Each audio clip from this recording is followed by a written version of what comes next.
Taking you live now to the New South Wales Premier Chris Minns in Sydney. Asking to keep the people of New South Wales safe, to combat anti-Semitism in our community and to ensure that those who are going to commit hateful acts of violence, graffiti, malicious damage in our community are met with the full force of the law. The New South Wales Government and the police have given a commitment that no stone will be left unturned to ensure that those who are committed to hateful acts of violence or vandalism or racism in our community will be met by a strong police presence. And that's exactly what we're doing over the last few months and certainly in the coming weeks. We understand that the community in New South Wales, particularly the Jewish community, is very concerned about the rising rates of anti-Semitic attacks in New South Wales. It's deeply distressing that this is happening in the state. I never thought in Australia in 2025 we would see this level of racism or anti-Semitism. And it's clear that there are some bad actors, some bad people in our community who are committed to doing harm. What we need to do as a community is say that we are unambiguously against this kind of hateful racism, and secondly, that the full resources of the New South Wales Government will go to combating this kind of appalling behaviour. I want to make it clear that whether it's malicious damage, whether it's vandalism, whether it's graffiti, or whether it's a potential mass casualty event, terrorism in our streets, we regard all of it as appalling and will do everything we possibly can to combat it. The New South Wales Government will progress hate speech legislation in the New South Wales Parliament. I'm of the strong belief that violent acts don't begin with violent acts. They begin with hateful words at some point earlier in the process. Someone is radicalised or incentivised to perform a terrible act on a citizen in New South Wales, a complete stranger, someone they've never met before, because of something somebody says. So we need to combat it, and as a result we'll introduce that legislation. We're also looking at boosting penalties when it comes to these kinds of racist attacks in New South Wales. We will not tolerate it, and we will ensure we do everything we possibly can to stamp it out.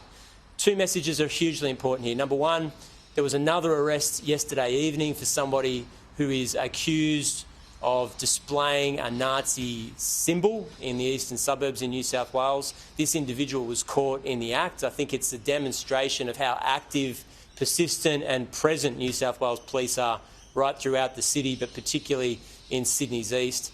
And secondly, if anyone has any information about a criminal act that has taken place or one that they know is about to take place, please contact Crime Stoppers. In fact, it's your duty to do that. We all have to stand together against this naked racism and anti-Semitism, but the only way we will combat it is if we help police, give them the resources they need to lock up those who are responsible. I'm going to pass over to the Commissioner for Police. Thank you. Thank you, Premier. As the Premier mentioned, Strikeforce Pearl and Operation Shelter we've changed our operational posture. Strikeforce Pearl was originally set up just to do the investigative arm of the investigations of hateful activity in New South Wales, including graffiti and firebombing, etc. We have now increased Strikeforce Pearl to increase the proactive arm.